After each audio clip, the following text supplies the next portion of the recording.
नमस्कार विद्यार्थी मित्रांनो, अश्वमेध नर्सिंग ट्युटोरियल्समध्ये आपलं सगळ्यांचं स्वागत आहे. मेडिकल फील्डमधलं की आपल्याला एक डोळ्यासमोर आठवतात ते पेशंट आणि आपली क्लिनिकल प्रॅक्टिस.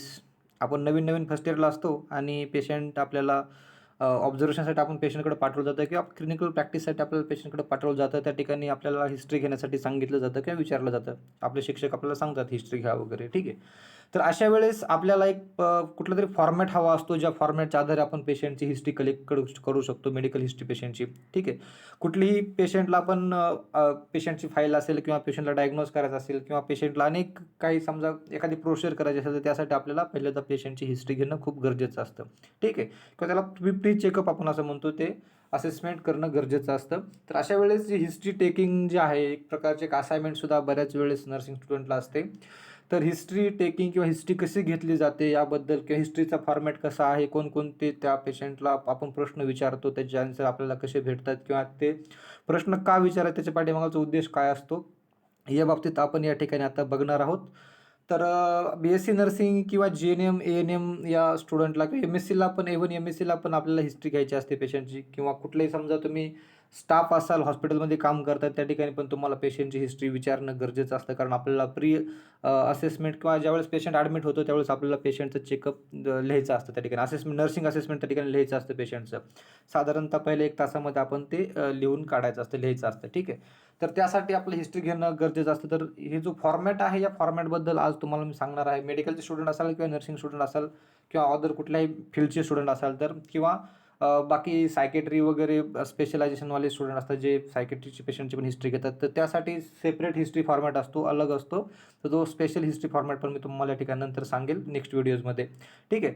तर आजच्या व्हिडिओमध्ये तुम्हाला मी हिस्ट्री कशी घ्यायची याबद्दल सांगणार आहे. बाकीचे व्हिडिओ असतील त्याच्यामध्ये फिजिकल असेसमेंट असेल किंवा नर्सिंग प्रोसेस, नर्सिंग डायग्नोसिस किंवा नर्सिंग केअर प्लॅन आपण कसा लिहायचा, तर त्याबद्दलही तुम्हाला नंतरच्या व्हिडिओमध्ये शेअर करेल. तात्पुरतं मी सध्या हिस्ट्रीचाच घेतोय.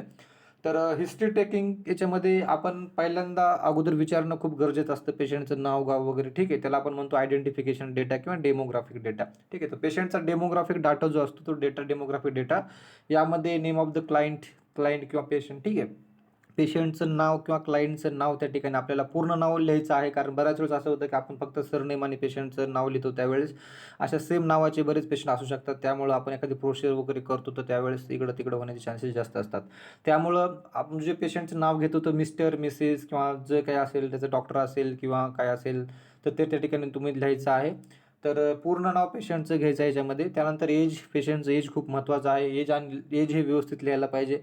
कारण ॲज पर एज आपण पेशंटला मेडिकेशन वगैरे देत असतो किंवा पेशंटची जी प्रोसिजर वगैरे ठरणार असते, ती ॲज पर एज आपण पुढं कॅल्क्युलेट करत असतो किंवा एजनुसार आपण पेशंटची हिस्ट्री जर घेतली, तर त्यामध्ये जे रिस्क फॅक्टर्स वगैरे असतात, ते आपल्याला आयडेंटिफाय होतात. त्यामुळं एज खूप महत्त्वाचं आहे. सोबतच जेंडर, पेशंटचं जेंडर हे खूप त्या ठिकाणी घ्यायचं आहे. आपण मेल, फिमेल आहे किंवा पेशंट मे बी दुसऱ्या जेंडरचा असू शकतो, तर ते पण या ठिकाणी लिहायचं आहे. त्यासोबतच मॅरिटल स्टेटस असेल, तर समजा मॅरिड आहे, अनमॅरिड आहे, डायव्होर्स झालेला आहे, ठीक आहे. ह्या गोष्टी खूप लिहिणं याच्यामध्ये गरजेचं आहे. मॅरिटल स्टेटस कसा आहे, ठीक आहे. डायव्होर्स वगैरे असेल, तर समजा स्ट्रेस, फिजिकल फॅक्टर्स, बाकी जे बऱ्याच गोष्टी असतात, टेन्शन, स्ट्रेस वगैरे असतं, डिप्रेशन असतं, या गोष्टी आपण आयडेंटिफाय करू शकतो, ठीक आहे, त्यानुसार. त्यानंतर नेक्स्ट आहे एज्युकेशन. एज्युकेशनमध्ये पेशंटचं क्वालिफिकेशन काय झालेलं आहे, एज्युकेशन काय झालं आहे, पेशंट किती शिकलेला आहे, याच्यानुसार पण आपल्याला कळतं की जर समजा पेशंट अनएज्युकेटेड असेल, तर पेशंटला आपल्याला हेल्थ एज्युकेशन देण्यासाठी आपण कसा हेल्थ एज्युकेशन द्यायला पाहिजे किंवा कुठल्या गोष्टी वापरायला पाहिजेत हेल्थ एज्युकेशन देण्यासाठी, या सगळ्या त्या ठिकाणी आपल्याला बघायचं असतं. त्यामुळं पेशंटचं एज्युकेशन खूप महत्त्वाचं आहे. त्यासोबतच ऑक्युपेशन, पेशंट काय करतोय सध्या, ते खूप बघणं महत्त्वाचं आहे. कारण ऑक्युपेशनवरती बऱ्याच वेळेस आपले डिसीजेस डिपेंड असतात, ठीक आहे. ऑक्युपेशनल हेल्थ डिसीजेस असतात, जे याच्यावरती डिपेंड असतात. जर समजा पेशंट कंपनी मध्ये वगैरे मेकॅनिकल इंज्युरीज किंवा मेकॅनिकल जे मशिनरीज असतात, त्या मशिनरीच्या अंडर काम करत असेल किंवा व्हायब्रेशन, प्रेशर असतो किंवा बाकी डस्ट पार्टिकल्स असतात, या सगळ्यांची हिस्ट्री आपल्याला ऑक्युपेशनमधून कळत असते. किंवा ऑक्युपेशन काय आहे पेशंटचं, हे खूप बघणं गरजेचं आहे, ठीक आहे. हे खूप महत्त्वाचा याच्यामध्ये पॉईंट आहे. त्यासोबतच इन्कम, पेशंटचं ॲन्युअल इन्कम किती आहे किंवा मंथली इन्कम किती आहे, हे पण आपण या ठिकाणी बघायचं आहे. कारण ॲज पर पेशंटचं इन्कम, पेशंटचं हेल्थ स्टेटस डिपेंड असतं. पेशंट आपल्या हेल्थवरती किती खर्च करतो, काय करतो, हे आपल्या इन्कमवरून समजतं, ठीक आहे. त्यानंतर नेक्स्ट आहे ॲड्रेस. पेशंटचा ॲड्रेस पण पूर्णपणे आपण नोट डाऊन करणं गरजेचं आहे. पेशंट कुठं राहतो, काय करतो, या सगळ्या गोष्टी असणं गरजेचं. त्यासोबतच सोर्स ऑफ हेल्थ केअर, ठीक आहे. हेल्थ केअर सोर्सेस कुठले आहेत, त्या ठिकाणी कोणकोणत्या तो हेल्थ केअर सोर्सेस फॉलो करतो किंवा तो त्याचा यूज करतो हेल्थ केअर सोर्सेसचा, ठीक आहे, ते पण लिहिणे या ठिकाणी गरजेचं आहे. नेक्स्ट आहे त्यानंतर डेट ऑफ ॲडमिशन, पेशंट कधी ॲडमिट झाला, कारण डेट ऑफ ॲडमिशन खूप महत्त्वाचं आहे. पेशंट ॲडमिट झाल्यापासून पुढे बऱ्याच वेळेस हॉस्पिटल अक्वायर्ड इन्फेक्शन असतील किंवा बरेच काही इन्फेक्शन असतात पेशंटला डेव्हलप होतात. अगोदर पेशंटला नसतात, पण पेशंट ॲडमिट झाल्यानंतर डेव्हलप होतात. किंवा डेट ऑफ ॲडमिशन समजा सर्जरी वगैरे करायची आहे, तर त्यासाठी आपल्याला डेट ऑफ ॲडमिशन लिहिणं खूप गरजेचं आहे. किंवा पेशंटचं हेल्थ स्टेटस आपल्याला आयडेंटिफाय आपण करू शकतो डेट ऑफ ॲडमिशननुसार. किती दिवसापासून पेशंट आलेला आहे, बरा झाला का नाही, त्याचा प्रोग्रेस कसा आहे, ठीक आहे. त्यासोबतच नेक्स्ट आहे सर्जरी. जर समजा पेशंटला सर्जरी झाली असेल, तर आपण सर्जरीबद्दल त्या ठिकाणी घ्यायचं आहे. सर्जरी कुठली झाली आहे, जर असेल तर त्या ठिकाणी सर्जरी लिहायचं आहे. कारण बऱ्याच वेळेस पेशंट मेडिसिनमध्ये ॲडमिट होतं, त्यानंतर पेशंटला OTमध्ये शिफ्ट केलं जातं. OTमधून पेशंट पुन्हा सर्जरी वॉर्डमध्ये होतो, ठीक आहे. तर अशा वेळेस सर्जरी कुठली झाली वगैरे काय त्या ठिकाणी स्पेशली क्लिअर इंडिकेट करणं गरजेचं आहे. कधी-कधी सर्जरी पण फाईलवरती आपण बघतो हॉस्पिटलमध्ये व्यवस्थित सर्जरी नोट डाऊन केलेली नसते किंवा अर्धवटच सर्जरी नोट केलेली असते. समजा पेशंटला राईट फ्रॅक्चर झालेला आहे, राईट हँड फ्रॅक्चर आहे त्याच्यामध्ये फक्त राईट हँड फ्रॅक्चर लिहिलेलं असतं फक्त, पण त्याच्यामध्ये सर्जरी झाल्यानंतर रॉड टाकला आहे किंवा नेलिंग केलेली आहे किंवा प्लेटिंग केलेली आहे किंवा किती स्क्रू वगैरे विथ काहीतरी असं केलं असेल समजा, ठीक आहे, किंवा वायर टाकला असेल, तर ह्या गोष्टी त्या ठिकाणी आपण लिहिलेलं नसतं बऱ्याच वेळेस, अर्धवटच माहिती असते. त्यामुळे जी सर्जरी आहे, सर्जरीचं जे आहे ती व्यवस्थित पूर्णपणे लिहिणं गरजेचं आहे. पूर्ण सर्जरी कुठली झाली ते लिहिणं गरजेचं आहे, ठीक आहे. किंवा कधी-कधी मल्टिपल सर्जरीज त्या ठिकाणी झालेल्या असतात किंवा मल्टिपल साईटवरती सर्जरी झालेल्या असतात, त्या पण पूर्णपणे मेन्शन करणं गरजेचं आहे. नेक्स्ट आहे त्यानंतर date of surgery. Date of surgery किती झाली किंवा पोस्ट ऑपरेटिव्ह डे किती आहे. नेक्स्ट त्यानंतर पोस्ट ऑफ डे किती आहे, तर पोस्ट ऑफ डे पण लिहिणं गरजेचं आहे. कारण आपण अँटीबायोटिक वगैरे पेशंटला देत असतो, अशा वेळेस पोस्ट ऑफ कितवा दिवस आहे त्यानुसार पेशंटचा अँटीबायोटिक डे पण ठरतो, की 4 दिवस, 5 दिवस किंवा 7 दिवस किंवा 3 दिवसाचा जो अँटीबायोटिक कोर्स असतो तो आपल्याला बघायचा असतो. त्यानंतर डेट ऑफ सर्जरी पण माहीत असणं गरजेचं आहे किंवा post operative day after surgery किती आहे तो पण गरजेचा आहे. किंवा बऱ्याच वेळेस पेशंटला स्प्लिंट वगैरे असतात किंवा बँडेज वगैरे ड्रेसिंग करायची असते, तर अशा वेळेस ड्रेसिंग कधी ओपन करायची, काय करायची, ते सगळं आपण पोस्ट ऑफ डेनुसार ठरवतो. सोबतच प्रोव्हिजनल डायग्नोसिस आहे. प्रोव्हिजनल डायग्नोसिस हे डायग्नोसिस असतं जे आपण असंच अंदाजे अगोदर लिहिलेलं असतं किंवा जस्ट पेशंटचे साईन अँड सिम्प्टम आयडेंटिफाय करून आपण एक पॉसिबल डायग्नोसिस त्या ठिकाणी लिहिलेलं असतं. एक हायपोथेटिकली त्या ठिकाणी आपण डायग्नोसिस लिहून टाकतो, प्रोव्हिजनल डायग्नोसिस, जे की फायनल डायग्नोसिस नसतं. त्यानंतर नेक्स्ट आहे मेडिकल डायग्नोसिस, ठीक आहे. मेडिकल डायग्नोसिस किंवा आपण त्याला फायनल डायग्नोसिस म्हणतो, जे शेवटी आयडेंटिफाय होतं. सगळ्या टेस्ट वगैरे आपण करतो, त्यावेळेस टेस्ट वगैरे झाल्याच्या नंतर पेशंटला कन्फर्मेटरी टेस्ट केल्यानंतर आपण पेशंटचं मेडिकल डायग्नोसिस फिक्स करतो किंवा पेशंटचं फायनल डायग्नोसिस त्या ठिकाणी आपण आयडेंटिफाय करत असतो. तर ते फायनल डायग्नोसिस असेल तर ते फायनल डायग्नोसिस त्या ठिकाणी लिहायचं आहे. नंतर डॉक्टर इन्चार्ज, त्या पेशंट कोण चेक करते किंवा कुणाच्या अंडर तो पेशंट ॲडमिटेड आहे किंवा पेशंट कुठला आहे, ठीक आहे. डॉक्टर कोण आहे पेशंटचा, तो डॉक्टर इन्चार्ज त्या पेशंटचा कोण आहे ते पण त्या ठिकाणी आपल्याला लिहायचं आहे फाईलमध्ये किंवा आपण ज्यावेळेस हिस्ट्री कलेक्ट करतो त्यावेळेस लिहायचं आहे. नेक्स्ट त्यानंतर chief complaint of patient on admission, ठीक आहे. आता या ठिकाणी थोडंसं जम्पलिंग व्हायचं काम असतं, तर chief complaint of patient on admission या ठिकाणी आपल्याला असं लिहायचं आहे काही की ऑन ॲडमिशन किंवा डायरेक्टली असं आपण लिहू शकतो, like patient mister dash dash came in hospital या केम इन कॅज्युअल्टी और came in OPD with dash dash complaints of abdominal pain, abdominal cramp, nausea, vomiting, after with complaints of nausea, vomiting, abdominal pain since last 2 days, 3 days, 4 days, जे काय असेल तो कालावधी त्या ठिकाणी आपल्याला मेन्शन करायचा आहे. लाईक आणि आपण हे जे पेशंटचे सिम्पटम्स लिहितो, कंप्लेंट्स लिहितो, ते पेशंटच्या वर्ड्समध्ये लिहायचे आहेत. लाईक पेशंट सांगत असेल की पोटामध्ये दुखत आहे, तर पेन इन अब्डॉमेन किंवा पोटामध्ये दुखते, अशा प्रकारे तुम्ही लिहू शकता, ठीक आहे. तर ते इन चीफ कंप्लेंट जे आहेत पेशंटच्या इन पेशंट्स लँग्वेज किंवा पेशंट वर्बॅटिनमध्ये, पेशंट वर्ड्समध्ये आपण त्या ठिकाणी लिहायचं आहे. पेशंट जसं सांगेल तसं लिहायचं आहे. आणि ऑन ॲडमिशन ते पेशंटला काय सिम्पटम्स होते, ठीक आहे, ते आपण त्या ठिकाणी लिहायचं आहे. आणि आपण कधी-कधी काय होतं की आपण पेशंट ॲडमिट झालेला असतो, समजा आज 10 तारीख आहे, तर पेशंट अगोदरच 5 तारखेला ॲडमिट झालेला असतो आणि आपण हिस्ट्री पेशंटची घेण्यासाठी हॉस्पिटलमध्ये 10 तारखेला गेलेलो असतो. तर त्यावेळेस पेशंटचे सिम्पटम बऱ्यापैकी रिलीव्ह झालेले असतात किंवा पेशंट कमी झालेले असतात. अशा वेळेस पेशंटला सिम्पटम कमी असतात. मग आपण पेशंट फाईलवरती कधी-कधी काय होतं, स्टुडंट काय करतात, पेशंटची असाइनमेंट सांगितलेली असते, पेशंटची फाईल घेतात स्टुडंट आणि फाईलवरती जे फ्रंट पेजला जे पहिलं पेज असतं, ॲडमिशनचं पेज असतं, त्या पेजवरती जे सिम्पटम दाखवलेले असतात पेशंट, तेच सिम्पटम डायरेक्ट लिहून टाकतात त्या दिवशी, 10व्या दिवशी सुद्धा, ठीक आहे. पण हे चुकीचं आहे, कारण पेशंटला प्रेझेंटली त्या ठिकाणी ती कंप्लेंट्स किंवा पेशंटला सिम्पटम नाही आहे, त्यामुळे ते ठिकाणी लिहायची गरज नाही प्रेझेंट कंप्लेंट्समध्ये. आपण चीफ कंप्लेंट्समध्ये ऑन ॲडमिशन पेशंटला काय सिम्पटम होते हेच फक्त त्या ठिकाणी लिहायचं आहे. आता नेक्स्ट आहे प्रेझेंट कंप्लेंट्स ऑफ पेशंट. आता नेक्स्ट आहे प्रेझेंट कंप्लेंट. प्रेझेंट कंप्लेंट म्हणजे आपण ज्या दिवशी पेशंटला हिस्ट्री घ्यायला गेलो होतो त्या दिवशी पेशंटला कोणकोणत्या कंप्लेंट्स आहेत किंवा कोणकोणते सिम्पटम्स आहेत किंवा पेशंट काय सांगतोय त्या दिवशी. ठीक आहे, ते आत्ताच्या भाषेमध्ये लिहायचं आहे किंवा आपण आपल्या मेडिकल भाषेमध्ये लिहू शकतो. ठीक आहे, तर ऑन प्रेझेंट टाईम किंवा प्रेझेंट त्यावेळेस पेशंट हिस्ट्री कलेक्ट करताना कोणते सिम्पटम्स आहेत ते त्या ठिकाणी लिहायचे. आता सिम्पटम लिहिताना आपण या ठिकाणी ड्युरेशन लिहायची गरज नाही की 10 डे 15 डे 15 डेज 20 डेज किंवा 2 वीक्स वगैरे. ठीक आहे, जे सिम्पटम्स आहेत ते तुम्ही डायरेक्टली लिहू शकता. लाईक स्टील कधी कधी काय होतं पेशंटला की पेशंट मेडिसिन वॉर्डमध्ये पोटामध्ये अबडॉमिनल पेन असतं किंवा भूक नौशा वॉमिटिंग असतं. ठीक आहे, अशा किंवा डायरिया असतो, याच्यामुळे पेशंट ॲडमिट झालेला असतो. ठीक आहे, त्यावेळेस पेशंटचे चीफ कंप्लेंट्स वेगळे असतील. ठीक आहे, पेशंटच्या टिप्स कंप्लेंट त्यावेळेस वेगळे असतील कारण त्यावेळेसचे सिम्पटम वेगळे होते. पण कालांतराने त्याचं डायग्नोसिस होतं, सगळ्या गोष्टी होतात किंवा पेशंटला इंटेस्टायनल कॅन्सर वगैरे असतो, काहीतरी दुसरा प्रॉब्लेम असतो. मग अशा वेळेस पेशंटची इंटेस्टायनल सर्जरी होते. ठीक आहे, मग सर्जरी झाल्याच्या नंतर काय होतं पेशंटला ते जे सिम्पटम्स असतात पहिले डायरियाचे वगैरे ते सिम्पटम गेलेले असतात आणि त्या ठिकाणी पेशंटला दुसरे सिम्पटम चालू झालेले असतात, नवीन सिम्पटम ॲड असतात. ठीक आहे, जसं की अबडॉमिनल पेन असेल किंवा इमोबिलिटी वगैरे असेल तर ठीक आहे, तर या गोष्टी त्या ठिकाणी असतात. तर प्रेझेंट कंप्लेंट्समध्ये आपण पेशंटला जे प्रेझेंट त्याला सिम्पटम्स आहेत किंवा पेशंट म्हणतो की मला हे आहे ते आहे ते आहे. ठीक आहे, याच गोष्टी फक्त त्या ठिकाणी प्रेझेंट कंप्लेंटमध्ये आपल्याला लिहायच्या आहेत. त्यानंतर नेक्स्ट आहे प्रेझेंट मेडिकल हिस्ट्री. ठीक आहे, प्रेझेंट मेडिकल हिस्ट्रीमध्ये पेशंट जी मेडिकल हिस्ट्री आहे, पेशंट कसा आला हॉस्पिटलमध्ये, पेशंटला काय काय झालं, ही डीपमध्ये आपल्याला एकदम पूर्णपणे व्यवस्थित हिस्ट्री लिहायची आहे. Present medical history. Medical history म्हणजे पेशंटला समजा डेंग्यू झाला आहे. ठीक आहे, किंवा पेशंटला कुठला तरी दुसरा एखादा मलेरिया झाला आहे किंवा कुठलाही अबडॉमिनल पेन आहे पेशंटला, तर अशा वेळेस तुम्ही असं लिहायचं आहे की mister so and so came in hospital और came in casualty with this complaints. After diagnosis and sending reports to the laboratories, patient identified that patient having dengue fever and patient now patient is stable, patient having diarrhea symptoms and patient is stable वगैरे ह्या गोष्टी त्या ठिकाणी आपण अशा प्रकारे present medical ती जी disease आहे मेडिकल त्याचा जो इलनेस आहे, इलनेस कसा झाला, काय झाला, कुठून आला, ते त्या ठिकाणी प्रेझेंट मेडिकल हिस्ट्रीमध्ये आपल्याला लिहायचं आहे. आता जो नेक्स्ट पॉईंट आहे याच्यामध्ये हिस्ट्री ऑफ प्रेझेंट इलनेस.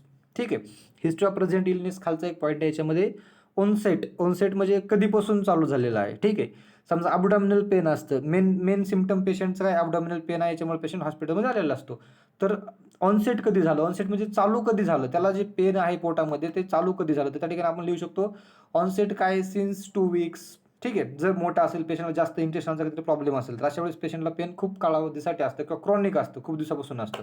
ठीक आहे, तर ऑनसेटमध्ये since 2 weeks, 1 weeks, last 2 days असं आपण लिहू शकतो. त्यानंतर लोकेशनमध्ये आपल्याला कुठल्या भागामध्ये त्या ठिकाणी पेन आहे, लेफ्ट क्वाड्रंटमध्ये आहे, राईट क्वाड्रंटमध्ये आहे, लंबार वगैरे रिजन आहे किंवा हायपोकॉन्ट्रियम रिजन आहे. ठीक आहे, तर कुठल्या रिजनमध्ये कुठल्या पार्टमध्ये ॲब्डॉमेनमध्ये पेन आहे किंवा स्टमकमध्ये पेन आहे. ठीक आहे, तर ते आपण त्या ठिकाणी लिहू शकतो. किंवा लोकेशनचं समजा हे झालं पेनबद्दल, दुसरं समजा शोल्डरचं वगैरे आहे, फ्रॅक्चर वगैरे आहे. ठीक आहे, किंवा डिफॉर्मिटी डिस्लोकेशन झालेलं आहे, तर कुठलं डिस्लोकेशन आहे, लेफ्ट आहे, राईट आहे, लेफ्ट लोअर आहे, राईट लोअर लिंब आहे. ठीक आहे, तर या ठिकाणी अशा प्रकारे आपण लोकेशन त्या ठिकाणी मेन्शन करायचं आहे.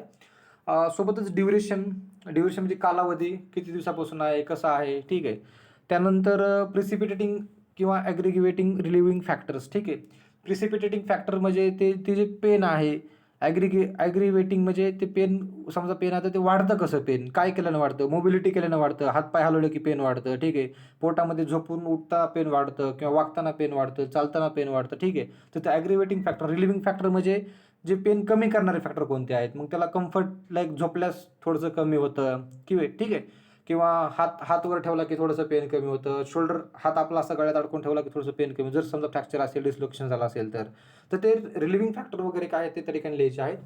त्यानंतर नेक्स्ट आहे treatment taken prior to hospitalisation.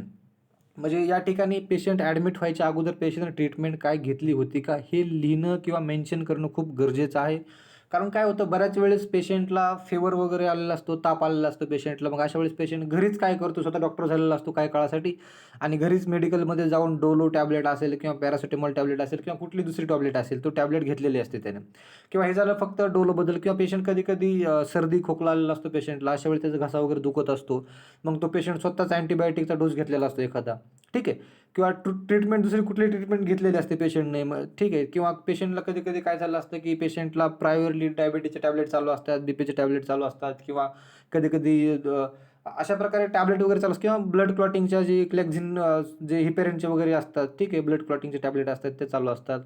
मग अशा प्रकारे काही ब्लड क्लॉटिंगचं वगैरे काय टॅबलेट आहे का? किंवा काय पहिलं घेतलं आहे का पेशंटनं? काय अँटिबायोटिक वगैरे घेतली का? कुठली टॅबलेट घेतली? कुठलं मेडिसिन घेतलं? काय घेतलं? किंवा हॉस्पिटलमध्ये यायच्या अगोदर कुठं प्रायमरी ट्रीटमेंट त्यांनी घेतली होती का इमर्जन्सीमध्ये?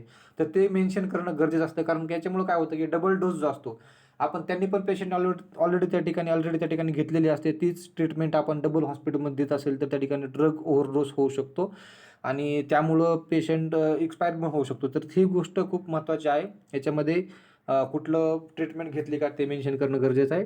सोबतच पेशंटसोबत काय ड्रग्ज आहेत ते पण बघणं खूप गरजेचं आहे. त्यानंतर ट्रीटमेंट स्टार्टेड ऑन ॲडमिशन. ठीक आहे. ऑन ॲडमिशन पेशंटला काय-काय दिलं, स्टॅट जी असते, स्टॅट ऑर्डर, ठीक आहे. ज्यावेळेस पेशंट हॉस्पिटलमध्ये येतो, इमर्जन्सी कॅज्युअल्टीमध्ये आलेला असतो, त्यावेळी डॉक्टर आपल्याला पेशंटला स्टॅट ऑर्डर लिहून देतात. ठीक आहे, की स्टॅट ऑर्डर आहे, NSला लावा, रिंगल लॅक्टेट लावा, ठीक आहे, ऑप्टिन्यूरॉन लावा पेशंटला किंवा काहीतरी पॅरासिटामॉलचं इंजेक्शन लावा, ठीक आहे. की अशा प्रकारे एक स्टॅट ऑर्डर दिलेली असते. स्टॅट ऑर्डर कुठली दिलेली आहे का?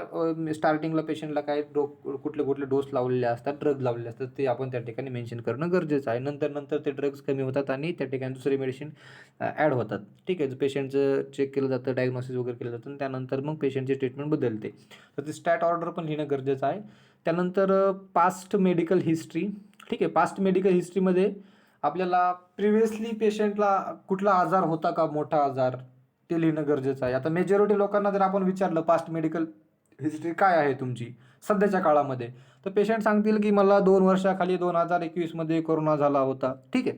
तर ते कोविड जो झाला होता, तो मेजॉरिटी लोकांना पास्ट मेडिकल हिस्ट्रीमध्ये लोकांची कोविड हिस्ट्री येणारच आहे. कारण बऱ्याच लोकांना कोविड झाला होता. बऱ्याच लोकांना नसेलही झाला, पण झाला होता. तर अशा प्रकारे प्रिव्हियसली एखादा मेडिकल डिसीज किंवा डिसीज कंडिशन पेशंटला होती का? त्यामुळे पेशंट कधी ॲडमिट झाला का? किती दिवस ॲडमिट झाला वगैरे काय, हे पण खूप लिहिणं गरजेचं आहे याच्यामध्ये.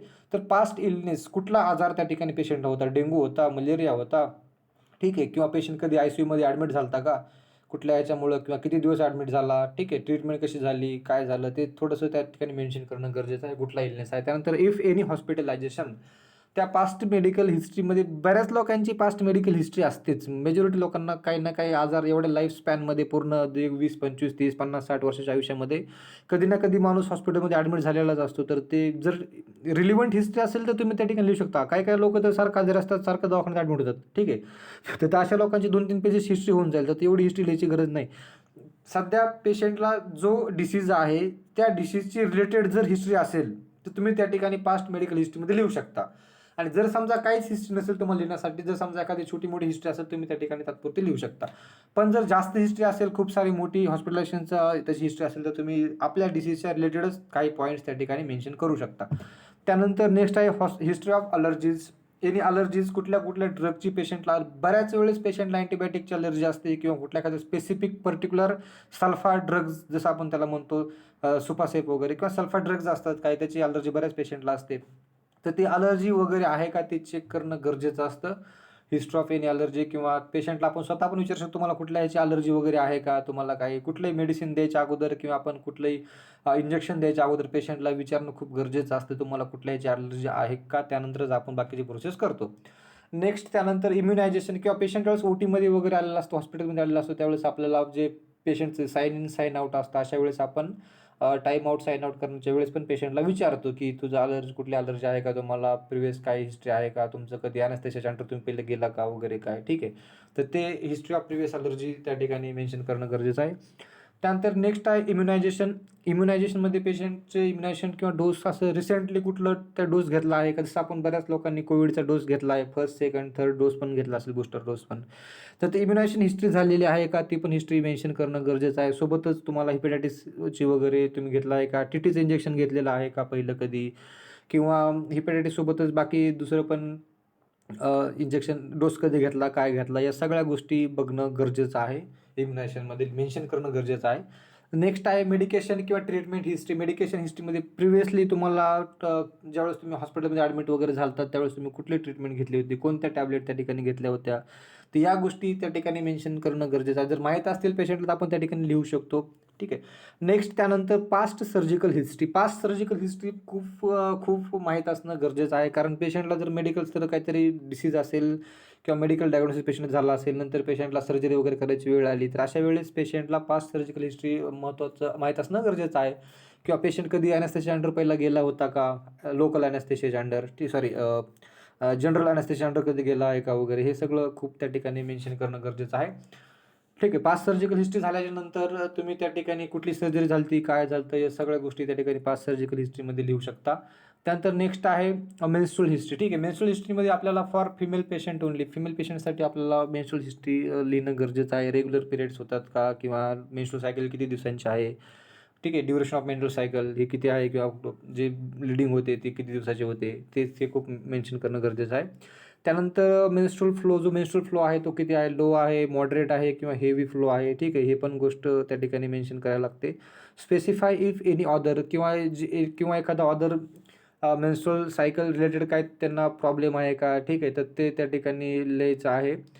त्यानंतर नेक्स्ट जे खाली आहे 8वा पॉईंट तो आहे फॅमिली हिस्ट्री.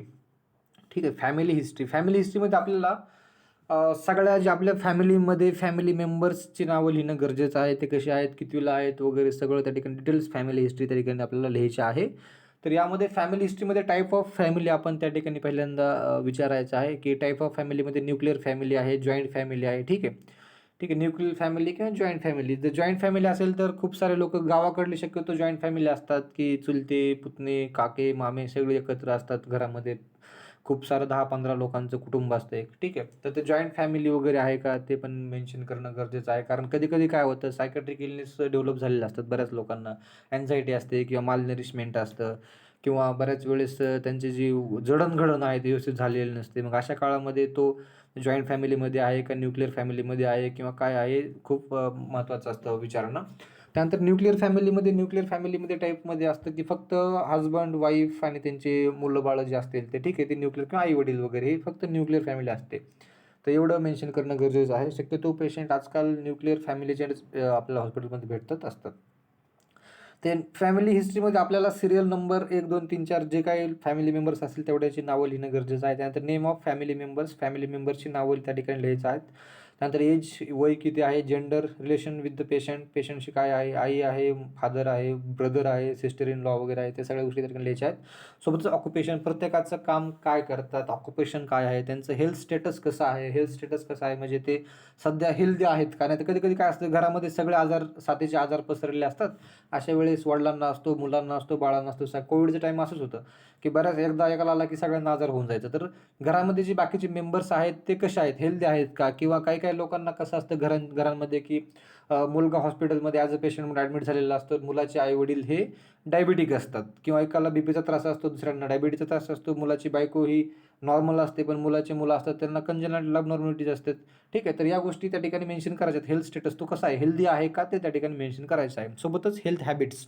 आता हेल्थ हॅबिट्समध्ये, की हेल्दी हॅबिट्स फॉलो होतात की नाही होतात, पेशंट स्वतः काय सांगणार नाही की आम्ही सगळं हेल्दी फॉलो करतो. पेशंटला विचारलं, पेशंट बोलणार ऑब्व्हियसली की आम्ही सगळं हेल्दी खातो, आम्ही सगळं चांगलं खातो वगैरे, ठीक आहे. पेशंट कधीच म्हणणार नाही आम्ही घाण खातो. किंवा पेशंटला एखादी दुसरी हेल्थ हॅबिट्स आहे का, जसे की समजा स्मोकिंग असेल, टोबॅको च्युविंग असेल, किंवा अल्कोहोल असेल, किंवा बाकी दुसरे ड्रग्ज असतील, तर ते गांजा वगैरे, ठीक आहे. तर ते ड्रग्स हेल्थ हॅबिट्स कोणकोणते आहेत ते त्याच्या ठिकाणी मेन्शन करायचं आहे, स्पेसिफाय करायचं आहे. त्यानंतर आहे नेक्स्ट जो पॉईंट आहे तो आहे फॅमिली ट्री. ठीक आहे. आता फॅमिली ट्री म्हणजे आपण जशी ट्री डायग्राम काढतो तसंच आपल्याला याच्यामध्ये फॅमिली ट्री काढायची असते. तर फॅमिली ट्रीमध्ये standardise pedigree, symbol and relationship त्या ठिकाणी मेन्शन केलेलं आहे. अशा प्रकारे सिम्बॉल वापरून आपण फॅमिली ट्री काढू शकता. तर मेलसाठी आपण स्क्वेअर काढू शकतो, फिमेलसाठी सर्कल आहे. सेक्स अनस्पेसिफाईड म्हणजे ज्याला समजा आपलं सेक्स अनस्पेसिफाय करायचं नाही किंवा डिस्क्लोज करायचं नाही, सांगायचं नाही, अशांसाठी आपण जे सिम्बॉल दिले आहे ते सिम्बॉलपैकी तसे वापरून तुम्ही करू शकता. त्यानंतर प्रोबाउंड असेल किंवा अफेक्टेड आहे. अफेक्टेड म्हणजे पेशंट स्वतः आहे, ठीक आहे. जो पेशंट असतो त्याला आपण पूर्णपणे डार्क करतो, तर अफेक्टेडला आपण डार्क करतो. किंवा कॅरियर आहे. कॅरियर कसा असतो, कधी पण ते कसा असतो, फिनोटायपिकली जर बघितला आपण बाहेरून तर तो कसा असतो, नॉर्मल दिसतो, पण आतून जेनेटिकली कॅरियर कसा असतो, डिसीज्ड असतो, ठीक आहे. त्यामुळे जो कॅरियर या ठिकाणी दिलेला आहे तो कसा आहे, हाफ सर्कल डार्क केलेला आहे किंवा हाफ स्क्वेअर त्या ठिकाणी डार्क केलेला आहे. जो पेशंट आहे त्याला आपण पूर्ण सर्कल करतो. जो कॅरियर आहे, डिसीज कॅरी करतो, most of females disease carrier असतात, तर ते कॅरियरला आपण काय करतो, अर्ध सर्कल ड्रॉ करतो. त्यानंतर नेक्स्ट आहे याच्यामध्ये कॅरियरमध्ये एक्स लिंक असेल तर डॉट मध्ये आहे. त्यानंतर डिकेस म्हणजे जे एक्सपायर झालेले आहेत. कधी-कधी काय होतं, आपण न्यूक्लिअर फॅमिली दाखवतो किंवा आपण ही जी फॅमिली ट्री असते किंवा जी जिनोग्राम आपण काढतो फॅमिलीचा, तो फॅमिलीचा जिनोग्राम आपण 3 सक्सेसिव्ह जनरेशन किंवा 3 जनरेशन्सपर्यंत आपण या ठिकाणी काढत असतो. म्हणजे पेशंट असेल समजा, तर पेशंटचे आई-वडील आणि पेशंटचे आजोबा, ठीक आहे. पेशंटचे आजोबा, आई-वडील, पेशंट स्वतः आणि पेशंटची मुलं, ठीक आहे. एवढे आपण 3-4 जनरेशनचे त्या ठिकाणी काढायचे असते. फॅमिली ट्री किंवा फॅमिली त्या ठिकाणी जिनोग्राम त्या ठिकाणी काढायचा असतो. जर समजा त्यापैकी कोणी एक्सपायर झाला असेल, वडील असेल किंवा आजोबा असेल एक्सपायर झाले असेल, त्या ठिकाणी आपण सर्कल किंवा स्क्वेअरवरती डायरेक्टली आडवी क्रॉस लाईन मारू शकतो. त्यानंतर डायव्हर्स झाला असेल तर आपण 2 लाईन आडव्या त्या ठिकाणी दोघांच्यामध्ये मारू शकतो. जर समजा मेल फिमेल दोघं जण हजबंड वाईफ असतील तर त्या ठिकाणी दोघांना आपण जोडू शकतो, ठीक आहे. त्यानंतर नेक्स्ट आहे कन्सेंजिनियस मॅरेज. कन्सेंजिनियस मॅरेजमध्ये असे मॅरेज असतात, मीटिंग असतात किंवा मॅरेज असतात ज्याला जे आपल्याच रिलेटिव्हमध्ये असतात. जसं की मामाची मुलगी, पप्पाची मुलगी, चुलत भावासोबत लग्न केलेलं वगैरे असतं. बऱ्याच त्याच्यामध्ये समजा रिलिजनमध्ये वगैरे करतात. तर ते कन्सेंजिनियस मॅरेज किंवा जवळचं रक्ताचं नातं, रक्ताच्या नात्यामध्ये जर लग्न केलं असेल त्याच ठिकाणी आपण कन्सेंजिनियस मॅरेजमध्ये लिहू शकतो. त्यानंतर बाकीचे इकडे पॉईंट्स आहेत कपल्स, ठीक आहे. कपल्स असतील तर आपण अशा प्रकारे 2 एकाला एक जोडून नंतर खाली 2 लाईन मारून एक मुलं बाळ त्या ठिकाणी दाखवू शकतो. ऑफस्प्रिंगसाठी दाखवू शकतो, बाळांसाठी, ठीक आहे. त्यानंतर अडॉप्टेड असेल तर अडॉप्टेडला आपण त्या ठिकाणी डॉटेड असते. अडॉप्टेड आउट म्हणजे आपण त्याला बाहेर दुसऱ्याला दिलं. एक होतं आपल्याला मूळ बाळ झालं पण आपण देऊन टाकलं दुसऱ्यांना, ठीक आहे. तर ते अडॉप्टेड आउट आपण म्हणतो. त्यानंतर मोनोझायगोटिक ट्विन्स यासाठी जो सिम्बॉल दिला तो त्या वापरू शकतो. कधी-कधी मुले जुळे बाळ असतात, ठीक आहे. अशा वेळेस आपण किंवा डायझायगोटिक ट्विन असतील किंवा झायगोटिक अननोन जे माहीतच नाहीत पण जुळे आहेत, अशा ठिकाणी आपण हे लिहू शकतो. हे सगळे सिम्बॉल्स आहेत या ठिकाणी फॅमिली जिनोग्राममध्ये त्या ठिकाणी दाखवायचे असतात आपल्याला. नेक्स्ट आहे in family members history of illness, ठीक आहे. आता फॅमिलीमध्ये कुठली इलनेसची हिस्ट्री आहे का फॅमिली मेंबर्समध्ये, जसं की कंजनायटल प्रॉब्लेम्स फॅमिली मेंबर्समध्ये, की काय काय कंजनायटल असतात, अबनॉर्मलिटीज असतात, की डाऊन सिंड्रोम आहेत किंवा मतिमंदपणा आहे, जे म्हणजे जन्मतात जे काही आजार असतात अशा आजाराला आपण कंजनायटल प्रॉब्लेम्स म्हणू शकतो. कुणात आहेत का घरच्यांमध्ये ते आपण त्या ठिकाणी लिहायचं आहे पेशंटला विचारून. त्यानंतर नेक्स्ट आहे सायकोलॉजिकल प्रॉब्लेम्स. सायकोलॉजिकल प्रॉब्लेम्समध्ये काही मेंटल डिसऑर्डर्स, सायकॅट्रिक डिसऑर्डर्स आहेत का त्या ठिकाणी लिहायचं गरजेचं आहे. का सबस्टन्स अब्यूज करतायत का कोणी फॅमिलीमध्ये, वडील करतायत, आजोबा करतायत, मुलं करतायत, किंवा काही चाइल्ड सायकॅट्रिक डिसऑर्डर्सनं कोणी मुलाबाळामध्ये अफेक्टेड आहे का, तर हे लिहिणं खूप गरजेचं आहे सायकॅट्रिक प्रॉब्लेम्समध्ये फॅमिलीमध्ये कोण आहे का. त्यानंतर पर्सनल हिस्ट्री. आता पर्सनल हिस्ट्री जी असते ते आपल्या पेशंटची असते. पेशंटची पर्सनल हिस्ट्री आपण त्या ठिकाणी बघणार आहोत. सोशो इकॉनॉमिक स्टेटस, पेशंटचं सोशो इकॉनॉमिक स्टेटस कसं आहे, मिडल क्लास पेशंट आहे, पुअर आहे किंवा हाय क्लासमधला आहे, तर ते ठिकाणी लिहायचं आहे. त्यानंतर मंथली फॅमिली इन्कम, फॅमिलीचं मंथली इन्कम किती आहे सगळ्यांचं मिळून त्या ठिकाणी लिहायचं आहे. एक्सपेंडिचर ऑन हेल्थ म्हणजे जो आरोग्यावरती ते किती खर्च करतात नॉर्मली, कारण कसं असतं हे खूप विचारणं गरजेचं आहे. बरेच लोक आपल्या आरोग्यावरती काही खर्च करत नाहीत. जे आलेला पैसा असतो तो घर चालवायलाच पुरत नसतो. त्यामुळे आरोग्यावरती कोणी विचार करत नाही. शक्यतो महिला तर आरोग्याकडे आपलं लक्ष देत नाहीत. त्यामुळे किती खर्च करतो, काय करतो हे पण त्याच्यात लिहायचं आहे. तर एक्सपेंडिचर ऑन हेल्थ, आता काय काय लोकांच्या घरी असं असतं की आई-वडिलांना डायबिटीज असतो, शुगर असतं, ठीक आहे, शुगर असते, त्यासोबतच ब्लड प्रेशरचा त्रास असतो. तर अशा लोकांचं कंटिन्यू टॅबलेट घ्यायला लागतात सारखं, जो आरोग्यावरती बराच खर्च त्यांना त्या ठिकाणी त्यांचा होत असतो. तर ते किती खर्च आहे किंवा काय आहे ते पण या ठिकाणी मेन्शन करायचं आहे. सोबत social relationship with the patient, ठीक आहे. तर फॅमिलीमध्ये किंवा पेशंट स्वतः सोशल रिलेशनशिप दुसऱ्यांबरोबर कसा करतो किंवा फॅमिलीवाले पेशंटशी कसे सोशल रिलेशनशिप मेंटेन करतात, ठीक आहे. व्यवस्थित बोलतात का पेशंटला आयसोलेट करून टाकलेलं आहे, तर ते त्या ठिकाणी आपण मेन्शन करणं गरजेचं आहे. कारण बऱ्याच वेळेस असं होतं की घरामध्ये वयस्कर लोक असतात, आई-वडील असतील किंवा आजी-आजोबा असतील, अशा लोकांना शक्यतो आजकाल लोकं म्हणजे ठीक आहे गावाकडं वगैरे व्यवस्थित आहेत किंवा सिटीमध्ये पण देतात, पण बरेच जण असे असतात की आई-वडिलांना, आजोबांना व्यवस्थित सांभाळत नाहीत, त्यांना आयसोलेट करतात, त्यांना खायला-पियला देत नाहीत, मारतात, हाणतात वगैरे, ठीक आहे. तर अशा गोष्टी त्या ठिकाणी सोशल रिलेशनशिप कसं मेंटेन करतात किंवा पेशंट कसा बोलतो, त्यांच्याशी व्यवस्थित बोलतो का नाही बोलतो, ठीक आहे. ह्याच पण गोष्टी या ठिकाणी मेन्शन करायच्या आहेत. नेक्स्ट आहे health perceptions and health maintenance, ठीक आहे. हेल्थ परसेप्शन म्हणजे त्या माणसाचा किंवा त्या पेशंटचा स्वतःच्या आरोग्याशी जो दृष्टिकोन आहे बघण्याचा तो कसा आहे, तर तो त्या ठिकाणी विचारायचा आहे की तुम्हाला काय वाटतं आरोग्य. आपण पेशंटला क्वेश्चन विचारू शकतो की तुम्हाला काय वाटतं की तुमचं आरोग्य तुम्ही मेंटेन करू शकता किंवा आरोग्य मेंटेन करणं चांगलं असतं, व्यायाम करणं चांगलं असतं का वगैरे, तुम्ही पेशंटला विचारून त्या ठिकाणी पेशंटचं सोशल हेल्थ परसेप्शन जे आहे ते आयडेंटिफाय करू शकता. त्यानंतर हेल्थ मेंटेनन्स म्हणजे पेशंट आपलं आरोग्य कसं टिकवतो, ठीक आहे. तर हे तुम्ही त्या ठिकाणी मेन्शन करणं गरजेचं असतं.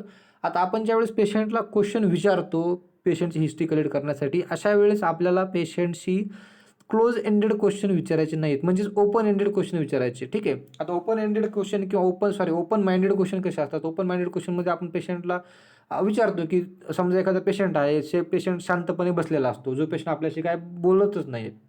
ठीक आहे, गप्प असतो. त्याला क्वेश्चन विचारला तरी जास्त रिप्लाय देत, नुसती मान हलवणार, येस नोमध्ये आन्सर करणार. ठीक आहे. मग अशा पेशंटला आपण असे क्वेश्चन विचारायचे, की लाईक तुम्ही या ठिकाणी आलात हॉस्पिटलमध्ये. ठीक आहे. तर तुम्हाला या ठिकाणी बरं वाटतं का? की तुम्हाला काय वाटतं का, की या हॉस्पिटलमध्ये काही चेंजेस करणं गरजेचं आहे किंवा हॉस्पिटलमध्ये ट्रीटमेंटमध्ये काही चेंजेस करावे डॉक्टर लोकांनी, असं तुम्हाला काय वाटतं का? तर असा क्वेश्चन जर विचारला, ओपन माइंडेड क्वेश्चन जो असतो, तो ओपन क्वेश्चन विचारला, तर पेशंट स्वतः ओपन होतो आणि त्याचं सांगायला लागतो, की ठीक आहे, नाही हे असं आहे, नाही ते तसं आहे. मग त्याचे प्रॉब्लेम्स पेशंट आपल्याशी व्हर्बलाइज व्हायला चालू करतो, पेशंट आपल्याशी बोलायला चालू करतो. तर ते पेशंटकडून जे इन्फॉर्मेशन आहे हे काढून घेण्यासाठी आपल्याला ओपन माइंडेड क्वेश्चन्स त्या ठिकाणी विचारायचे असतात पेशंटला. त्यानंतर नेक्स्ट आहे न्यूट्रिशनल अँड मेटाबॉलिक पॅटर्न. ठीक आहे. किंवा न्यूट्रिशनल मेटाबॉलिक पॅटर्नमध्ये normal diet pattern, patient normally diet कुठलं घेतो? कारण बऱ्याच ठिकाणी असं असतं, की काय काय रिलिजनमध्ये वगैरे त्या ठिकाणी एकच डाएट कंटिन्यू रोजच, समजा बिर्याणी तर रोजच चिकन बिर्याणी खाल्ली जाते किंवा रोजच चिकन खातात, रोजच मटण वगैरे खातात किंवा रोजच फक्त व्हेजच खातात किंवा कधी-कधी काही काही लोकांना तेवढं पण जेवायला भेटत नाही आहे. ठीक आहे. तर हे खूप मेंटेन करणं गरजेचं आहे, की नॉर्मल डाएट पॅटर्न कसा आहे, काय खाता, किती खाता. ठीक आहे. त्याच्यानुसार आपलं पेशंटचं हेल्थ स्टेटस आपण मेन्शन करू शकतो. त्या ठिकाणी लिहू शकतो, की पेशंट न्यूट्रिशनल डिफिशियन्सी आहे का किंवा काय कुठल्या गोष्टीची कमतरता वगैरे आहे, हिस्ट्रीमध्ये आपण कलेक्ट करू शकतो. सोबतच त्यानंतर नेक्स्ट आहे एनी स्पेशल थेरॉपेटिक डाएट, एखादं स्पेशली थेरॉपेटिक डाएट त्या ठिकाणी पेशंट घेतोय का? लाईक डायबेटिक डाएट आहे, ठीक आहे, हायपरटेन्सिव्ह डाएट आहे, किडनीचं रिनल डाएट आहे. तर अशा प्रकारे कुठला आजार आहे का आणि तसं स्पेशल त्या ठिकाणी डाएट पेशंट घेतो का? तर ते पण त्या ठिकाणी मेन्शन करणं गरजेचं आहे. सोबतच एनी स्पेशल थेरॉपेटिक डाएट, त्यानंतर व्हेजिटेरियन किंवा नॉन व्हेजिटेरियन आहे किंवा बोथ, दोन्ही पण खाता आहेत का? व्हेज नॉन व्हेज दोन्ही पण चालतं का त्यांना? ते पण त्या ठिकाणी लिहायचं आहे. Fluid intact and appetite. ठीक आहे. ॲपेटाईट म्हणजे भूक कसं आहे, पेशंट जेवण करतो का, पाणी किती पितो, इंटेक कसा आहे पेशंटचा, हे खूप आयडेंटिफाय करणं गरजेचं असतं. कारण जे किडनीचे डिसऑर्डरचे पेशंट असतात किंवा ॲबडॉमिनलचे पेशंट असतात, इंटेस्टाईन डिसऑर्डरचे, ते पेशंटमध्ये आपण डाएट, ॲपेटाईट आणि फ्लुइड वगैरे आयडेंटिफाय करणं गरजेचं असतं, किती घेतं, काय घेतं. ठीक आहे. त्यानंतर इलिमिनेशन पॅटर्न. इलिमिनेशनमध्ये व्यवस्थित बॉवेल ब्लॅडरचे जे हे आहेत सवय असतात, जे पेशंट व्यवस्थित फॉलो करतो का किंवा पेशंटला टायमाला वॉशरूमला होते का वॉशरूमला वगैरे, हे पण मेन्शन करणं गरजेचं आहे. त्यानंतर activity and exercise pattern, patient activity करतो का? टाईप ऑफ वर्क, पेशंटचं काम कुठलं करतो, हेवी वर्क आहे का? वजन उचलण्याचं काम पेशंट करतो का? ठीक आहे. हे पण बघणं गरजेचं आहे, पेशंट काम कुठलं करतो. टाईप्स ऑफ एक्झरसाइज परफॉर्म, जर समजा पेशंट एक्झरसाइज करत असेल तर पेशंट कुठला एक्झरसाइज करतो, योगा वगैरे करतो का? काय काय करतो ते त्या ठिकाणी बघणं गरजेचं आहे. त्यानंतर टाईप ऑफ एक्झरसाइज आहे, ड्युरेशन, किती वेळ एक्झरसाइज करतो, 1 तास, अर्धा तास, ठीक आहे, 20 मिनिट, 10 मिनिट, 5 मिनिट, 3 तास, 4 तास. ठीक आहे. हे ड्युरेशन त्या ठिकाणी मेन्शन करायचं आहे. सोबतच sleep and rest pattern, patient किती तास झोपतो रात्री. कारण काय, जे लोक कंपनीमध्ये वगैरे कामाला असतात अशा लोकांना डबल ड्युटी असतात, डे नाईट ड्युटी असतात, 8-8 दिवस नाईट असते. ठीक आहे. किंवा 12-12 तास नाईट असते. तर अशा वेळेस पेशंट किती झोपतो, काय करतो, रेस्ट कशी घेतो, या गोष्टी, किंवा ब्रेक असतो का मध्ये वगैरे, सगळ्या गोष्टी त्या ठिकाणी मेन्शन करणं गरजेचं आहे. सोबतच total number of sleep hours in day time, दिवसा पेशंट किती झोपतो, किती काळ झोपतो, सकाळी किती वाजता उठतो, या सगळ्या गोष्टी त्या ठिकाणी मेन्शन करणं गरजेचं आहे. सोबतच नेक्स्ट आहे इंटरपर्सनल कम्युनिकेशन इन फॅमिली. ठीक आहे. इंटरपर्सनल कम्युनिकेशन म्हणजे पेशंट जे आहे तो फॅमिलीमध्ये कसा बोलतो, कम्युनिकेशन मेंटेन करतो का, IPR बनवतो का. ठीक आहे. रिलेशन इन सोसायटी, आता सोसायटी रिलेशनमध्ये पेशंट बाकीच्यांशी कसा वागतो. ठीक आहे. हे पण खूप गरजेचं आहे, विचारणं गरजेचं आहे, की त्याचा फ्रेंड सर्कल कसा आहे, बाकीच्यांना कसा बोलतो, सरळ बोलतो का, व्यवस्थित मुद्द्याशी धरून बोलतो का, किंवा काही बोलतो का. ठीक आहे. किंवा शिव्या वगैरे देतो का, फिजिकल वर्बल अब्यूज त्या ठिकाणी करतो का, ते मेन्शन करणं गरजेचं आहे. जर समजा सायकेट्रिक वगैरे पेशंट असतील तर अशा प्रकारे त्या ठिकाणी आपल्याला त्याची रिलेशनशिप विथ सोसायटी व्यवस्थित ऑलवेज डिस्टर्ब आपल्याला भेटणार. त्यानंतर नेक्स्ट आहे coping and adaptation to the stress adaptation कसं करतो पेशंट. समजा पेशंटला आपण विचारायचं, की जर समजा तुम्हाला त्रास झाला किंवा तुम्हाला स्ट्रेस आला, टेन्शन आलं, तर तुम्ही काय करता. तर पेशंट विचारायला, बाबा कुछ नहीं, मैं सिर्फ जाता हूँ, ड्रिंक करता हूँ, तो फिर मेरा टेन्शन सब खत्म हो जाता है. ठीक आहे. अशा प्रकारे पण बरेच पेशंट तुम्हाला सांगतील. किंवा सायकॅट्रिकवाले पेशंट असतील तर म्हणतील, मला हे आवडतं, मग मला एखादी हिरोनी आवडत असते, मग मी ते हिरोनीचे गाणे बघतो, माझा स्ट्रेस जातो. ठीक आहे. किंवा एखादा डान्स आवडत असतो पेशंट एखाद्या, किंवा काहीतरी तो करतो, मग ते झाल्यानं त्याला थोडं स्ट्रेस त्याचं कमी होतं, असं पेशंट सांगतो. तर ॲडॅप्टेशन कसा करतो, कोपिंग किंवा कंटिन्यू स्ट्रेस घेतो. काय काय लोक असे असतात खूप विचार करतात, एखादी गोष्ट त्यांना बोलून गेलं, की ते कंटिन्यू डोक्यात तेच विचार करत असतात किंवा ठीक आहे, मला हा असाच बोलला, मला तो तसाच बोलला किंवा हे असंच आहे, ते तसंच आहे, होणारच नाही, जाणारच नाही, ठीक आहे. मग हे कोपिंग आहे, तो अडॅप्टेशन स्ट्रेससोबत कसा करतो, हे तर ते आयडेंटिफाय करणं गरजेचं आहे. सोबतच नेक्स्ट त्यानंतर सपोर्ट सिस्टम, पेशंटची सपोर्ट सिस्टम कशी आहे, बॅकअपला कोण आहे पेशंटला, चुलते त्याचे पेशंटचे कसे आहेत, वडील कसे आहेत, फॅमिली मेंबर्स, भाऊ वगैरे कसा आहे, त्याला इकॉनॉमिकली सपोर्ट देतात का, फिजिकली, मेंटली त्या ठिकाणी ट्रेसमधून काढण्यासाठी काही त्याला सपोर्ट करतात का, तर या गोष्टी बघणं गरजेचं आहे. नेक्स्ट त्यानंतर family reaction to the illness. Illness जो आहे, जो सध्या पेशंटला आजार झालेला आहे, तर त्या आजारामध्ये पेशंटला त्याच्या घरच्यांनी कसा सपोर्ट करतात, घरच्यांची रिॲक्शन पॅटर्न कसा आहे, की पेशंटचे घरचे जास्त घाबरलेले आहेत, लाईक पेशंट अचानकपणे कॅज्युअल्टीमध्ये आलेला असतो, पेशंटच्या पोटात दुखत असतं, ठीक आहे. पेशंटला काय प्रॉब्लेम असतो, फूड पॉयझन झालेलं असतं, अशा वेळेस पेशंटचे घरचे घाबरलेले असतात, ठीक आहे. तर ते फॅमिली रिॲक्शन कशी आहे इलनेसची, किंवा काय काय लोक करतात, की ठीक आहे पेशंट ॲक्सेप्ट करत नाहीत, नाही बाबा मला नाही करायचं किंवा मला नको, पेशंट हा असला असला पेशंट सांभाळण्यापेक्षा पेशंट मेलेला बरा, ठीक आहे.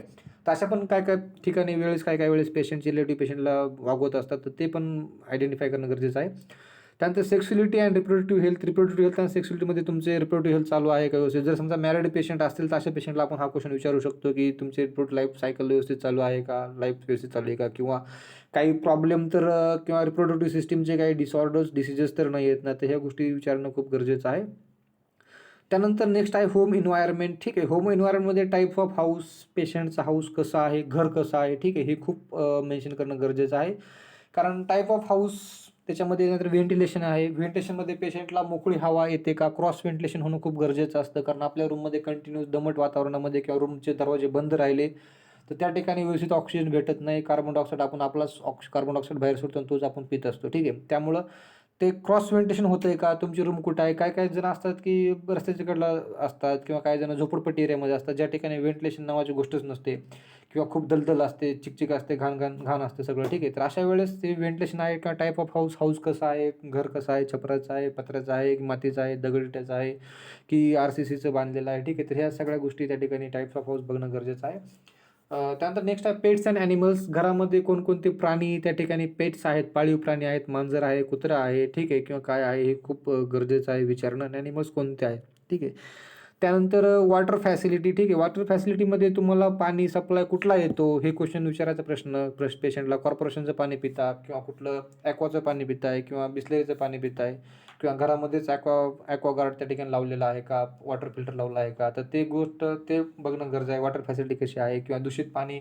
कधी कधी काय होतं, पावसाळ्यामध्ये वगैरे साथीचे आजार वाढलेले असतात, कारण हे जे वॉटर असतं म्युनिसिपल कॉर्पोरेशनकडलं आलेलं पाणी असतं आणि ते पाणी सगळ्या याच्यामध्ये आपण काय काय वेळेस तर अगोदर पाणी आता ॲक्वा वगैरे आल्यामुळे थोडंसं कमी झालेलं आहे, पण त्याच्या अगोदर पाणी डायरेक्टली माणूस त्याचंच कॉर्पोरेशनचं पाणी पित होता, ठीक आहे. तर ते पाणी आता दूषित असतं, मग ते सगळं घाण पाणी वगैरे आहे का, तर ते बघणं खूप विचारणं गरजेचं आहे. त्यानंतर सॅनिटरी फॅसिलिटी, म्हणजे सॅनिटरी म्हणजे जे डिस्पोजेबल आहे, तुमचं डिस्पोजल आहे की व्यवस्थितरित्या पास होतं आहे का, किंवा मग काय काय ठिकाणी असं असतं की दारामध्ये खूप चिकचिक असते, नाला तुंबलेला असतो, तुंबलेल्या नालीचं पाणी दारामधून गेलेलं असतं, ठीक आहे. खूप घाण सुटलेली असते, तर सॅनिटरी व्यवस्थित जातं आहे का, व्यवस्थित नाल्या स्वच्छ आहेत का, हे सगळं विचारणं गरजेचं आहे. कारण जर समजा ते नसेल तर त्याच्यामुळे साथीचे आजार पसरण्याचे चान्सेस जास्त असतात, जसं की डेंग्यू, मलेरियाच्या साथी त्या ठिकाणी येतात, मच्छरमुळे तो आजार होतो, तर अशा प्रकारे इन्फेक्शन स्प्रेड होऊ शकतं, तर ते खूप बघणं गरजेचं आहे. Next lightning electricity. Lightning electricity म्हणजे घरामध्ये उजेड आहे का, प्रकाश आहे का, इलेक्ट्रिसिटी आहे का, कनेक्शन आहे का, ठीक आहे. त्यानंतर इलेक्ट्रॉनिक गॅजेट्स. इलेक्ट्रॉनिक गॅजेट्समध्ये की कुठल्या कुठल्या इलेक्ट्रॉनिक गोष्टी तुम्ही वापरताय, मोबाईल, लॅपटॉप, TV, ठीक आहे, कॉम्प्युटर, PC वगैरे असेल, किंवा बाकी कुठल्याही इलेक्ट्रॉनिक गोष्टी कुठल्या कुठल्या आहेत, फ्रीज आहे का घरामध्ये वगैरे, सगळ्या गोष्टी बघणं गरजेचं आहे, विचारणं गरजेचं आहे. कारण बऱ्याच वेळेस आपण पेशंट, डायबेटिक पेशंट वगैरे असतो, अशा पेशंट आपण त्याचं मेडिसिन देत असतो पेशंटला, ठीक आहे. इन्सुलिन वगैरे दिलेलं असतं, इन्सुलिन आपल्याला फ्रीजमध्ये थोडंसं ठेवायचं असतं, एवढं पण फ्रीज करायचं नाही आहे, लेकिन थोडंसं ठेवायचं असतं थोडं थंड वातावरणामध्ये. किंवा कुठली काय काय मेडिसिन असतात, ट्यूब असतात, क्रीम्स असतात, ज्या नॉर्मल कूल टेम्परेचरला किंवा डू नॉट फ्रीज पण लिहिलेलं असतं, ठीक आहे. तर त्यामुळं आपल्याला बघणं गरजेचं आहे की पेशंटच्या घरी काय काय फॅसिलिटीज आहेत, ॲज पर त्या ठिकाणी आपण ठेवू शकतो. किंवा आईस पॅक वगैरे लागतात काय काय वेळेस पेशंटला पेन वगैरे कमी करण्यासाठी, तर ते आहे का विचारायचं असतं पेशंटला. त्यानंतर ट्रान्सपोर्ट फॅसिलिटी. पेशंटला ट्रान्सपोर्ट फॅसिलिटी कशी आहे, काय काय गावामध्ये ट्रान्सपोर्ट फॅसिलिटीज नसतात, की पेशंटला आपण समजा डिस्चार्ज देऊन टाकतो, ठीक आहे, त्यांना सांगतो 2 दिवसांनी नाही राहिलं तर माघारी या, किंवा काही प्रॉब्लेम आढळल्यास माघारी या. मग अशा वेळेस आपण आपण पेशंट असा डिस्चार्ज देण्यापेक्षा आपण पेशंटला विचारतो किंवा तुझं घर किती लांब आहे, तुम्हाला यायला आहे का. काय काय ठिकाणी आदिवासी वस्ती पाड्यामध्ये लोक लांब राहतात, ठीक आहे. तर अशा वेळेस त्या लोकांना येणं-जाणं अवघड होऊन जातं. इमर्जन्सीमध्ये पेशंट जागेवर एक्सपायर होतात, पण त्या हॉस्पिटलला ट्रान्सपोर्ट फॅसिलिटी नाही भेटल्यामुळं अवघड होऊन जातं. मग अशा वेळेस आपण पेशंटला डायरेक्ट डिस्चार्ज देऊ शकत नाही. डायरेक्ट पेशंटला घरी पाठवू शकत नाही. तर आपण पेशंटला विचारणं गरजेचं आहे, की तुम्हाला जायचा कसं जाता तुम्ही जाता किंवा कधी-कधी आपण संध्याकाळी 4-5 वाजता डिस्चार्ज देऊन टाकतो. पेशंट रात्री पेशंटचं घर लांब असतं आणि वाहनं पण नसतात जाण्यासाठी, गाड्या नसतात. मग अशा काळामध्ये पेशंटला आपण विचारणं गरजेचं आहे, की ट्रान्सपोर्ट फॅसिलिटी तुम्हाला आहे का? ठीक आहे. हे झालं. त्यानंतर नेक्स्ट अशा प्रकारे ही सगळी पेशंटची हिस्ट्री आहे. हा जो हिस्ट्री फॉर्मॅट आहे, एक थोडासा आयडियल फॉर्मॅट आहे. याच्यानुसार तुम्ही पेशंटची हिस्ट्री घेऊ शकता.